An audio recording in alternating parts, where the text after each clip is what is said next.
Santiago capítulo 4, versos 13 al 17 es lo que esta mañana vamos a estar compartiendo, estudiando.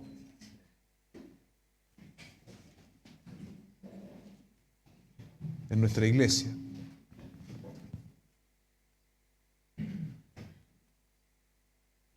¿De qué aprovechará el hombre si ganare todo el mundo y perdiere su alma? Marcos 8:36. En 1923 se reunió un grupo de hombres de finanzas más prósperos del mundo en el hotel Edgewater Beach en Chicago. Entre ellos estaban el presidente de la mayor compañía de acero, el presidente de la mayor compañía de servicios, el mayor especulador de trigo, el presidente del Stock Exchange, la bolsa de Nueva York, un miembro del gobierno del país, el presidente del Banco Internacional de Pagos y el jefe del mayor monopolio del mundo. Estos hombres controlaban entre sí más riquezas que las del Tesoro de los Estados Unidos. Por donde iban salían en los titulares de los periódicos y revistas. Pero veamos lo que les había sucedido 30 años después. El presidente de la compañía de acero vivió de préstamos los últimos 5 años de su vida y murió en la pobreza. El presidente de la compañía de servicios murió en la miseria después de haber quebrado. El mayor especulador de trigo murió en el extranjero insolvente. Richard Whitney, el presidente de la bolsa, fue puesto en libertad del penal de Sing Sing. El mayor especulador en el Wall Street se había suicidado. El miembro del ministerio Albert Fall recibió el perdón en la cárcel para que pudiera morir en su casa. Leon Fraser, presidente del Banco Internacional de Pagos, se suicidó. Estos hombres habían aprendido a hacer dinero, pero ni uno de ellos había aprendido a vivir. ¿Qué provecho sacaron ellos? ¿Qué provecho sacaron estos hombres de este relato que es real? Pone de manifiesto la motivación de nuestras vidas. Vayamos al texto bíblico, iglesia, para dar lectura. Oigan ahora ustedes que dicen hoy o mañana iremos a tal o cual ciudad y pasaremos allá un año y haremos negocios y tendremos ganancia. Sin embargo, ustedes no saben cómo será su vida mañana. Solo son un vapor que aparece por un poco de tiempo y luego se desvanece. Más bien debieran decir: si el Señor quiere, viviremos o haremos esto o aquello. Pero ahora se jactan en su arrogancia. Toda jactancia semejante es mala. Aquel pues que sabe hacer lo bueno y no lo hace, le es pecado. El nombre de esta predicación es Sujetando nuestros planes a la voluntad de Dios. Oremos antes de comenzar. Padre, hemos dado lectura a tu palabra, hemos introducido esta predicación. Te pedimos en el nombre de Jesús que tú puedas hablarnos de manera clara a cada uno de los que estamos esta mañana en este lugar. Te lo pedimos en el nombre de Jesús, nuestro Salvador. Amén y amén. El primer punto de esta predicación es la arrogancia del hombre. En el versículo 13 hemos leído: oigan ahora ustedes que dicen hoy o mañana iremos a tal o cual ciudad y pasaremos allá un año, haremos negocio y tendremos ganancia. Es probable que Santiago se esté refiriendo a un grupo específico de la iglesia, a los mercaderes. Ellos eran quienes hacían este tipo de actividad de viajes y negocios. Un autor consultado dice: la razón por la que reprende a los mercaderes es su falta de atención a Dios. Para ellos el dinero es mucho más importante que servir al Señor. Hacen planes para el futuro sin preguntarse acerca de la voluntad de Dios. Este era el patrón entonces de comportamiento de esos hombres. Decía más o menos así: hoy o mañana iremos a tal o cual ciudad, pasaremos allá un año, haremos negocio y tendremos ganancia. Esto tendrá una aplicación específica para comerciantes y viajeros. Solo aquellos que actúan de manera independiente sin consultar a Dios, la voluntad de Dios, yo creo que entran también a esta indicación que el texto nos hace. Definitivamente cada uno de nosotros en alguna oportunidad de nuestra vida hemos actuado bajo este patrón de independencia jactanciosa, creyendo que el futuro está en nuestras manos, que podemos hacer planes sin considerar a Dios. Si esto fuese afirmado por personas incrédulas, la verdad no debiese llamar la atención. Pero el público al cual Santiago se está refiriendo eran cristianos, al igual que la mayoría de los que estamos esta mañana en este lugar. La frase refleja independencia de Dios y arrogancia. Hace planes como si la vida le perteneciera. Además, son planes terrenales. No es que no debamos hacer planes terrenales, pero existe una manera correcta de hacerla que posteriormente veremos en este mismo texto. El plan contempla, ¿no?, cambiarse de ciudad, estar lejos un año, hacer negocios y obtener ganancias. Un plan ambicioso, pero independiente de la voluntad prescrita de Dios. Antes de hacer y ejecutar un plan como este, un cristiano, como nosotros decimos ser, debiese tener la seguridad de estar moviéndose en la voluntad del Señor. Si tú eres cristiano, ya no te perteneces a ti. Tampoco los planes son tuyos. Nos pertenecemos al Señor. Fuimos comprados por precio de sangre. Todas nuestras decisiones, por lo tanto, deben someterse en primer término a lo que la voluntad prescrita de Dios en su palabra nos indica. ¿Cómo procedemos nosotros la mayoría de las veces? ¿Cómo hacemos en general nuestras actividades y nuestros planes? Y quiero ilustrarlo con algo que a nosotros nos sucedió en el comienzo de nuestra iglesia. Los más antiguos se van a acordar. Cuando iniciamos la congregación hace más de 20 años, donde el pastor principal era mi hermano, empezamos en un lugar pequeño que nos cedieron mis padres al lado del local que la mayoría de ustedes conocen. Pero después ese lugar se hizo chico, entonces se construyó un templo más grande, un templo que yo creo que fácil, unas 150 personas podrían haber cabido en ese lugar, sin problema. El problema fue que se empezó a hacer el templo y a la par, o un poquito después diría yo, se empezó a tratar de regularizar el templo. ¿Y qué pasó? El templo se hizo muy alto. Era muy alto, la edificación no estaba dentro de lo que se permite. Y a pesar de que se invirtió en arquitecto y todo, no se pudo regularizar. Estuvimos así muchos años. El tema es que cuando te denuncian, ahí vienen las multas. Y eso tuvo dos consecuencias. Una a mediano plazo, que fue pagar muchas multas en esos 15 o 16 años que estuvimos allí. Y la repercusión final fue que ese lugar tuvo que ser demolido. Ese lugar tuvo que ser desarmado por completo. Porque se anticipó la acción, ¿no?, antes de lo que tenía que hacer, lo que se tenía que hacer de manera legal. Y delante de Dios así actuamos nosotros muchas veces. Entonces nos toca también, cuando actuamos de esa manera, pagar las consecuencias de nuestros actos. Tomamos decisiones, las ejecutamos y después nos quejamos con Dios porque Él no nos respalda. Pero Dios, ¿por qué no me respaldas? Y Dios, de manera figurativa, ¿no?, nos mira desde el cielo, pero si tú nunca me consultaste lo que estás haciendo, ¿de qué respaldo me estás hablando? El problema, iglesia, siempre está de este lado.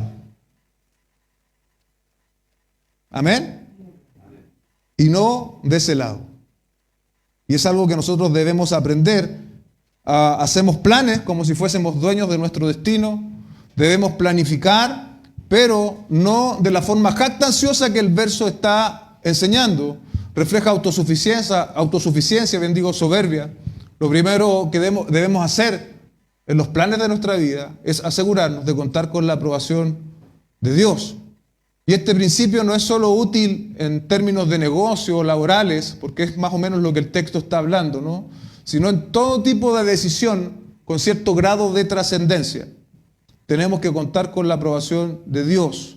Por dar algunos ejemplos, a aquellos jóvenes que estudian o que van a estudiar, debieses preguntarte si lo que tú vas a estudiar es lo que Dios quiere que tú estudies. ¿Qué decir de las relaciones de noviazgo, de matrimonio?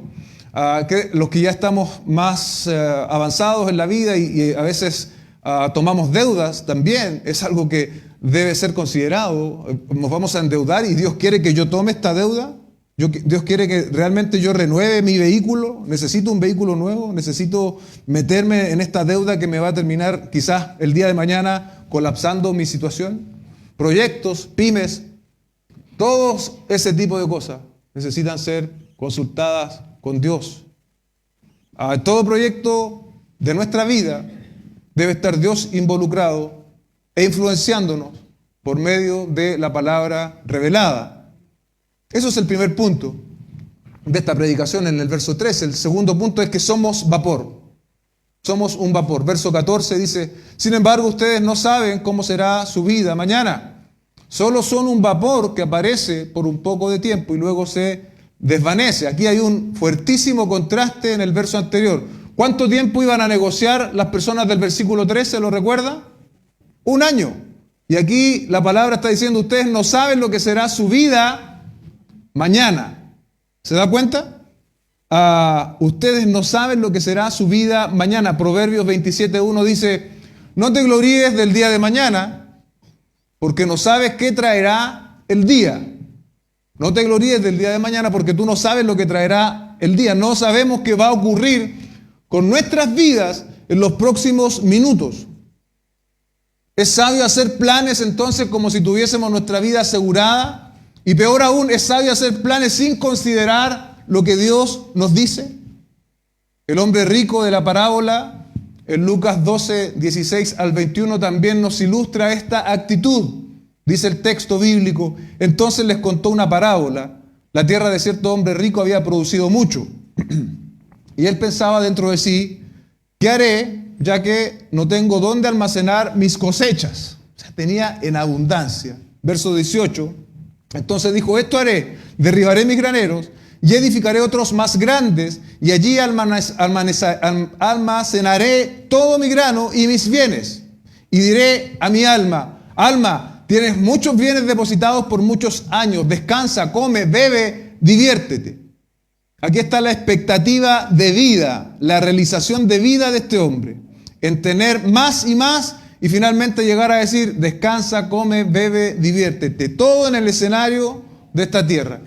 Pero mire lo que sucede en el verso 20. Pero Dios le dijo, necio, esta misma noche te reclaman el alma y ahora, ¿para quién será todo lo que has provisto? Aquí está la evaluación de Dios a la actitud de este hombre de la parábola. Una cosa es lo que piensa el hombre y otra cosa muy distinta es lo que Dios piensa, la evaluación de Dios. Verso 21, así es el que acumula tesoros para sí y no es rico para con Dios. Aquí surgen las preguntas que yo dejé en el primer punto. ¿Debemos entonces los creyentes hacer planes? ¿Debemos los creyentes pensar en desarrollarnos, en avanzar, en tener en esta tierra un mejor pasar? Por supuesto que sí. Pero teniendo en cuenta que nuestro propósito final en la vida no es ese objetivo, no es tener más, no es tener un mejor pasar. Ese no es el propósito de nuestra vida. El pecado de estos creyentes era que tenían como fin en sí mismo lo material, lo terrenal. Y estaban tan enceguecidos que ni siquiera consultaban con Dios. Lo que ellos querían es tener ganancias. Ese es el paradigma del mundo, amados hermanos, tener ganancias. Esa es la meta, el objetivo. No debe ser así entre nosotros. Cuando estamos enceguecidos con esa meta, somos incapaces de hacer evaluaciones sabias de nuestros actos. Y como no hacemos evaluaciones sabias, sacamos por completo a Dios de la toma de decisiones. Y actuamos de manera jactanciosa y soberbia, como el texto nos enseña esta mañana. Iglesia, no sabemos qué va a ser de nuestra vida mañana. Así de frágiles somos. Y nuestros planes de desarrollo siempre deben considerar esto. Además, el texto agrega, ¿no? Por si no fuese suficiente hasta aquí, de que mañana no nos pertenece, lo ilustra así Santiago. Son solo un vapor que aparece por un poco de tiempo y luego se desvanece. Un comentarista dice, Santiago compara la vida con una niebla que rápidamente aparece y luego desaparece. ¿Qué es una niebla? Nada más que un tenue vapor que se desvanece a la salida del sol. Es frágil, carece de durabilidad. Si a esto le agregamos el trasfondo, ¿no?, de la eternidad de Dios, aún cobra más sentido la analogía de Santiago. ¿Qué quiero decir? Dios es eterno, sin comienzo ni final, y nosotros somos apenas un vapor pasando por esta existencia terrenal. Wilson nos dice, este es uno de los temas que más se repiten en las Escrituras. Para nosotros, la vida parece larga y la medimos en años, pero comparada con la eternidad, la vida es un vapor. Todos hemos observado un vapor, ¿no? Mientras el agua hierve, lo vemos y ya desaparece. Eso es lo que dice Santiago que nosotros somos. Esa es nuestra existencia. Por lo tanto, no debemos actuar como si fuésemos dueños de todo nuestro futuro. Salmo 90:10 dice, los días de nuestra vida llegan a 70 años y en el caso de mayor vigor, 80 años. Con todo, su orgullo es solo trabajo y pesar, porque pronto pasa y volamos. Yo no sé, iglesia, cuánto este vapor, que soy yo, va a desaparecer. No sé si va a ser en 10 o en 20 años más. Este año no lo sé. Pero sí debo tener la firme convicción de que mientras este vapor esté en existencia, debe buscar vivir conforme a la voluntad de Dios. Los teólogos británicos del siglo XVII se preguntaron cuál es la finalidad principal del hombre. Y contestaron, la finalidad principal del hombre es glorificar a Dios y disfrutarlo para siempre. Nuestra participación en el escenario de esta tierra es corta. ¿Qué estamos haciendo hoy día con nuestras vidas, amados hermanos? ¿Dónde están invertidas nuestras vidas? ¿Procuramos la gloria de Dios? ¿O como algunos predicadores enseñan, queremos nuestra mejor vida ahora? Pero no podemos servir a Dios y a la riqueza, no podemos amar al mundo y a Dios. El estándar del mundo nos enseña que entre más tengamos es mejor, más felices estaremos.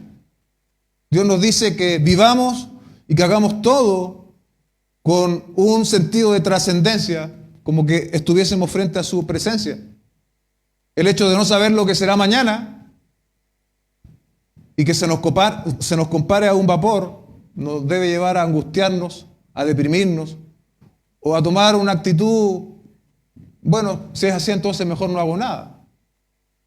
Porque servimos a un Dios poderoso, a un Dios eterno, soberano, a un Dios que tiene todo perfectamente planificado, a un Dios que nos ha hecho sus hijos a través de la obra de Cristo, a un Dios que como Padre nos cuida, y a un Dios, iglesia, que nos ha involucrado a nosotros en nuestra fragilidad de existencia, en sus planes eternos.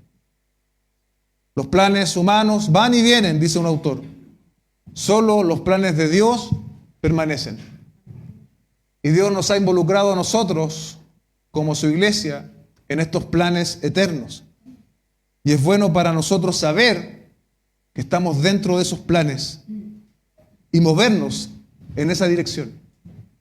Y no en la dirección de cosas vanas. Mateo 6, 25 al 34 dice así, por eso les digo, no se preocupen por su vida, qué comerán o qué beberán, ni por su cuerpo, qué vestirán. ¿No es la vida más que el alimento y el cuerpo más que la ropa? Miren las aves del cielo, que no siembran ni ciegan, ni recogen en graneros, y sin embargo, el Padre Celestial las alimenta. ¿No son ustedes de mucho más valor que ellas? ¿Quién de ustedes, por ansioso que esté, puede añadir una hora al curso de su vida? Y por la ropa, ¿por qué se preocupan? Observen cómo crecen los lirios del campo, no trabajan ni hilan. Pero les digo que ni Salomón en toda su gloria se vistió como uno de ellos. Y si Dios así viste la hierba del campo, que hoy es y mañana es echada al horno, ¿no hará Él mucho más por ustedes, hombres de poca fe? Por tanto, no se preocupen diciendo qué comeremos o qué beberemos o con qué nos vestiremos. Porque los gentiles buscan, escuche cómo ellos buscan, ansiosamente todas estas cosas. Que el Padre Celestial sabe que ustedes necesitan todas estas cosas. Este verso 32 nos refleja de cierta manera lo que buscaban los comerciantes o mercaderes del verso 23 de lo que estamos compartiendo esta mañana. El verso 33 añade, pero busquen primero su reino y su justicia. Todas estas cosas les serán añadidas. Por tanto, no se preocupen por el día de mañana, porque el día de mañana se cuidará a sí mismo. Bástenle a cada día sus propios problemas. Hay una diferencia entonces entre los que buscaban los hombres en la época de Santiago, ¿no?, a los cuales él se dirige en el verso 13, y lo que el Señor nos dice que tenemos que buscar: su reino y su justicia. Quien busca el reino de Dios está siendo transformado constantemente. Su mente está siendo transformada. Por lo tanto, deja esa ansiedad por las cosas de este mundo, tal como el texto que hemos leído recién lo refleja. Sabe que tiene responsabilidad, pero no tiene esa ansiedad de buscarlas, porque sabe que finalmente Dios va a proveer. Dios proveerá lo necesario y no estaremos angustiados por lo que no tenemos. La porción de Dios nos será suficiente, porque hemos entendido que la vida es fugaz, que este vapor debe depender en todos sus caminos del Señor, incluido el camino de nuestro sustento diario. Asumamos esto, y la Escritura quiere que lo consideremos también en nuestra toma de decisiones. Wiersbe dice otra vez, ya que la vida es muy corta, no podemos darnos el lujo simplemente de pasarla, y seguramente no deseamos malgastarla. Debemos invertir nuestra vida en las cosas que son eternas. Como he dicho antes, no sabemos qué va a ser de nosotros en los próximos minutos. Nuestra vida es comparable a un vapor que desaparece. Sin embargo, Dios nos ha enviado con propósito a esta tierra, y dicho propósito se nos revela de manera transversal a todos los que estamos aquí en su palabra. Somos responsables delante de Dios, por lo tanto. Dios revela su voluntad en su palabra, pero aún así, la mayoría de la gente no hace caso de la Biblia. En ella Dios da preceptos, principios, promesas que pueden guiarnos en todos los aspectos de nuestra vida. Sabiendo y obedeciendo la palabra de Dios es el camino al éxito. Amén. Pero al éxito redimido, no al éxito del mundo, no al éxito de tener más, de acumular, de tener casas, autos, propiedades, lujos. No a ese tipo de éxito, sino al éxito, simplemente el éxito del cristiano podríamos resumirlo así: vivir en conformidad a la voluntad de Dios. Si tú logras vivir conforme a la voluntad de Dios, eres un hombre exitoso, serás una mujer exitosa. No hay mayor éxito para nosotros que vivir conforme a la voluntad del Señor. Así seamos hombres pobres, así lleguemos apenas a fin de mes, pero si estás viviendo en la voluntad del Señor, eres un hombre exitoso. Las palabras dichas a Josué, cuando él estuvo frente al pueblo de Israel, sustituyendo nada más ni nada menos que a Moisés, y con la misión de adentrar al pueblo de Israel a la tierra prometida, tienen mucho valor y sentido en este contexto. Dice Josué 1:8, este libro de la ley no se apartará de tu boca, sino que meditarás en él día y noche, para que cuides de hacer todo lo que en él está escrito, porque entonces harás prosperar tu camino y tendrás éxito. La vida es desafiante. La vida muchas veces se nos torna confusa. Pero ¿sabe, iglesia? El desafío es grande al vivir, pero Dios también nos ha dado algo grande para vivir y para guiarnos. Dios nos ha dado su palabra. Por último, el punto número 3 de esta predicación, la actitud correcta. La actitud correcta. Verso 15 dice, más bien deberían decir, si el Señor quiere, viviremos y haremos esto o aquello. Ahí está la actitud correcta. Y de paso, queda claro que Dios no prohíbe la planificación, el avance, la proyección. Lo que Dios quiere es que lo hagamos en el orden adecuado. Si el Señor quiere, Más bien debiésemos decir, si el Señor quiere. ¿Cuál es la manera de hacerlo entonces? Es precisamente esta. Todas las personas adscriben a esta frase, si Dios quiere. Usted lo ha escuchado, ¿no? Si Dios quiere. Sin embargo, muy pocas le toman el peso y mucho menos personas la ponen en práctica. Está muy en la boca incluso de personas que no necesariamente son practicantes de la fe. Bueno, si Dios quiere. No, si Dios quiere, involucra algo más que una simple frase al aire. Tiene que ver con una inclinación del corazón. Yo sé que Dios quiere, pero mi inclinación es hacia la obediencia en ese sentido. Si el Señor quiere, no es solo entonces una frase en los labios del creyente, es una actitud constante del corazón en obediencia a su palabra. Si el Señor quiere para ti y para mí, no será revelado por una voz audible por la noche. No te va a visitar tampoco el arcángel Miguel para decirte lo que Dios quiere. Tenemos otra vez la palabra del Señor. Salmo 119, 105 dice: lámpara es a mis pies tu palabra y luz para mi camino. Ahí está, en la Escritura, lo que nosotros necesitamos para ser guiados. Recuerda, la semana anterior hablamos de someternos a Dios y su equivalencia con, otra vez, obedecer la palabra del Señor. ¿Cómo sabemos entonces lo que Dios quiere? Principalmente a través de su voluntad prescrita, lo que la Biblia nos dice. Por ejemplo, Dios nunca va a bendecir un negocio de tráfico, a pesar de que los traficantes creen que sí. Pero Dios nunca va a bendecir un negocio como el tráfico. Eso está muy claro en su palabra. Pero ciertamente hay decisiones que a veces no son tan claras y en ocasiones pudiesen nublar nuestro entendimiento. Cambios de trabajo, cambios de país, cambios de ciudad. Aquí yo pensaba en los hermanos que son parte de la congregación, ya algunos hace 3 años al menos, que abandonaron su país, ¿sí?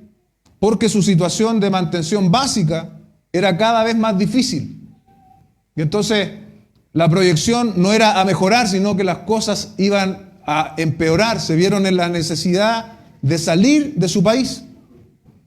Fue sin lugar a dudas un factor para que ellos consideraran esta difícil decisión. Aquí la propia circunstancia se manifestó como el Señor quiere. Porque se está hablando de necesidades básicas que no estaban siendo abastecidas. En decisiones como estas, ¿cierto? Difíciles o decisiones similares. Y cuando el asunto quizás no es tan claro, iglesia, debemos tomarlo con calma. No debemos apresurarnos. Debemos orar, porque, ¿sabe? Tal vez usted no va a encontrar un versículo específico que te diga, hazlo. O un versículo específico que te diga, no lo hagas. Entonces hay ese tipo de decisiones. Tienes que tomarlas con calma, orar al Señor y pedir su dirección.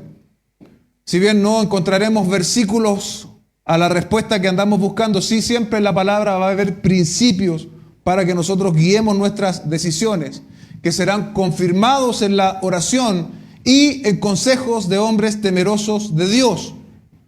Cuando vayas a pedir un consejo, hazte un favor a ti mismo y no pidas consejos de quien sabes que te va a decir lo que tú quieres escuchar. Es un pésimo ejercicio. Es como que tú te pides un consejo al espejo. Vas a escuchar lo que quieres escuchar y vas a decir, bueno, ahí está. Pide consejos a hombres que tengan temor de Dios, a mujeres que tengan temor de Dios y eso sea lo suficientemente evidente.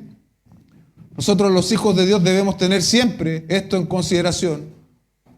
Todo sin excepción, iglesia, va a suceder si Dios quiere, pero nosotros tenemos una obligación, nosotros tenemos un deber, y es movernos en la voluntad del Señor y no en nuestros caprichos. En la voluntad del Señor y no en nuestros caprichos. No debemos buscar vivir en el estándar vendido por el mundo. Ese estándar vendido por el mundo a la vuelta de la esquina va a pasar factura. Dios no quiere que tú te endeudes y que el día de mañana seas preso de una deuda que nunca en realidad debiste asumir. Vas a ser sometido a la escuela del error. ¿Usted sabe cuál es la escuela del error por la cual muchos pasamos en esta y en otras áreas de la vida? Ciertamente uno aprende en la escuela del error, pero a un alto costo y pagando las consecuencias de ese error. Y sabe, cuando usted, a pesar de entrar en esta escuela del error, de la porfía, si usted no aprende, ¿sabe lo que pasa? Igual que cuando uno está estudiando. Si usted no aprende, usted repite. Va a volver a pasar por esas mismas situaciones. Algo interesante de pensar, ¿no? Respecto de esto de que el Señor quiere, se va a ver enfrentado a lo que yo quiero. Por un lado, lo que el Señor quiere, y por otro lado, lo que yo quiero. Estos deben coincidir en la vida del cristiano. El cristiano que va madurando, que va creciendo, que se va alimentando por la palabra, que se va desarrollando. Esa brecha entre lo que Dios quiere y lo que yo quiero se va reduciendo. Y los caminos van a tender a hacerse uno, porque es un hombre sometido a la voluntad del Señor. El problema está en cuando estos dos caminos no coinciden y prevalece el que yo quiero, y habrá entonces consecuencias dolorosas, producto de insistir en algo que Dios no te mandó a hacer. Dios entonces traerá disciplina a sus hijos. ¿Sí? Hebreos capítulo 12, verso 9 al 11 dice: además tuvimos padres terrenales para disciplinarnos y los respetábamos. Con cuánta más razón no estaremos sujetos al Padre de nuestros espíritus y viviremos, porque ellos nos disciplinaban por pocos días como les parecía, pero Él nos disciplina para nuestro bien, para que participemos de su santidad. Al presente ninguna disciplina parece ser causa de gozo, sino de tristeza. Sin embargo, a los que han sido ejercitados por medio de ella, después les da fruto apacible de justicia. Cuando somos disciplinados por Dios, caminaremos más cerca de lo que el Señor quiere. Y va a empezar a desvanecerse lo que nosotros queremos. Verso 16, pero ahora se jactan en su arrogancia, dice Santiago. Toda jactancia semejante es mala. Un autor dice: algunos de los comerciantes habían hecho su viaje, se habían arriesgado y habían obtenido una buena ganancia. Les había ido bien. Por eso el texto dice: pero ahora se jactan en su arrogancia. Como siempre sucede, el éxito llama al éxito, y junto con la prosperidad viene el orgullo y la autosuficiencia. Estos mercaderes habían confiado en su propia perspicacia y ahora se jactaban de sus logros. Si hacemos cosas que en ocasiones no contamos con el beneplácito de Dios y nos resultan, bueno, entonces eso despierta orgullo en nosotros. Pero el hecho de que resulte, y esto es importante pensarlo, iglesia, el hecho de que algo resulte, de cual yo lo hice de manera independiente, que no consulté al Señor, no consulté a su palabra, no oré, no pedí consejo, el hecho de que resulte no significa que sea aprobado por Dios. Eso es lo que el texto nos está diciendo. Y de hecho, el fruto por sí mismo da cuenta de eso, porque estos hombres se jactaban de que sus emprendimientos tuviesen éxito. En ciertas ocasiones, que a la gente le vaya bien, quiero expresarme con cuidado acá, parece ser más un castigo de Dios que una bendición. ¿Por qué digo esto? Porque les hace autosuficientes, les hace jactanciosos. Terminan alejándose más y más de Dios, producto que les va bien en esta vida terrenal. ¿Y sabe qué es lo peor que a un hombre le puede pasar? Lo peor que a un hombre le puede pasar no es ser pobre. Lo peor que a un hombre le puede pasar es estar lejos de Dios. Eso es lo peor que a un hombre le puede pasar. No se trata de cuestiones secundarias entonces la enseñanza de esta mañana, donde, bueno, hay un espacio aquí para que nosotros hagamos lo que nos plazca. No, nuestras vidas deben conducirse en conformidad a lo que el Señor nos dice, no a lo más conveniente, no a lo más rentable. Nuestro primer criterio, iglesia, escúchelo bien, es ¿qué dice Dios? ¿Qué dice Dios al respecto? La jactancia humana es vana, porque le da gloria al hombre y no a Dios. Este tipo de alarde incluye jactarse de los propios logros. Esto no solo es injustificable, sino que también es totalmente inaceptable a Dios, dice un autor. Es malo. Basándose en su experiencia personal de un aguijón en la carne, Pablo está en condiciones de enseñarnos que solo podemos jactarnos en la debilidad. Es en dicha debilidad que el poder de Dios se hace evidente. En otras palabras, el cristiano solo puede jactarse en la medida que vive su vida dependiendo de Dios y siendo responsable con Él. Repito esa idea final. El cristiano solo puede jactarse en la medida que vive su vida dependiendo de Dios y siendo responsable con Él. Verso 17, aquel pues que sabe hacer lo bueno y no lo hace, le es pecado. Aquí se habla del pecado de omisión, ¿no? Cuando nos independizamos de Dios, al decidir sobre nuestros planes, estamos pecando por omisión. La voluntad de Dios está revelada, sin embargo, nosotros vamos con nuestro plan, no nos interesa, hacemos lo que nuestro corazón nos dicta en lugar de someternos a la voluntad del Señor. Ese es un pecado de omisión. Los mercaderes sabían que sus negocios debían someterse a Dios, pero simplemente no lo hacían. Mercaderes cristianos, por supuesto. Así también actuamos nosotros muchas veces. Trátese de un pecado de comisión o de omisión, el mismo es una afrenta a Dios, en especial si el pecador conoce los mandamientos de Dios. Y aquí, respecto del pecado de omisión, para ilustrarlo, Mateo 23, los fariseos tenían este pecado, los escribas. Dice, ay de ustedes, escribas y fariseos, hipócritas que pagan el diezmo de la menta, del anís y del comino, ya han descuidado los preceptos más importantes de la ley, la justicia, la misericordia y la fidelidad. Estas son las cosas que debían haber hecho sin descuidar aquellas. Ahí usted tiene un ejemplo de lo que es el pecado de omisión. Debemos entender entonces estas decisiones de independencia frente a Dios, no solo como malas decisiones, sino como pecado. A veces nosotros tendemos a ablandar los términos para hacerlos más amigables. Pero nunca debemos llamar a algo mala decisión simplemente para alivianar el término, cuando la Biblia dice que es un pecado. Debemos, iglesia, contemplar la soberanía del Señor en nuestros planes. Lo bueno es estar dependiendo de lo que Dios nos ha revelado. Lo malo es hacer las cosas a nuestra manera. Warren Wiersbe, de manera un poco brusca, dice, es una tontería no hacer caso a la voluntad de Dios. Es como caminar por la selva sin mapa o navegar sobre el mar tormentoso sin brújula. Para concluir, somos hijos de Dios por la gracia y por la obra de Cristo. Le reconocemos como nuestro Señor, amén. Nuestra existencia está en sus manos y ninguno de nosotros sabe el día ni la hora cuando vamos a partir de este escenario. Entonces, mientras estemos en el escenario de esta tierra, todo nuestro quehacer debe ser sometido a la voluntad del Señor. Debemos vivir, por lo tanto, para la gloria de su nombre y renunciando constantemente a los patrones de autosuficiencia que son tan característicos de este mundo caído. El desafío no es menor, pero iglesia, el Señor nos ha equipado para poder hacerlo. Finalmente quisiera terminar con esta parte del texto.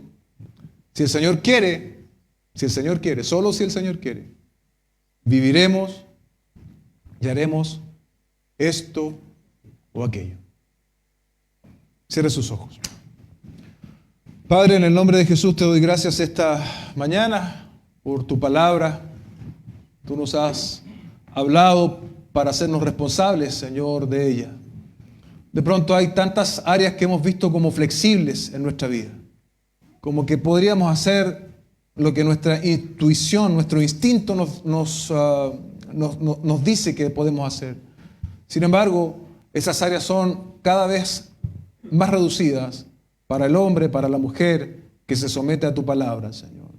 Tal vez no habrá un versículo directo que nos diga no hagas esto o haz esto, pero tu palabra está llena de principios, Señor, que regulan nuestras vidas, Señor, nuestras decisiones.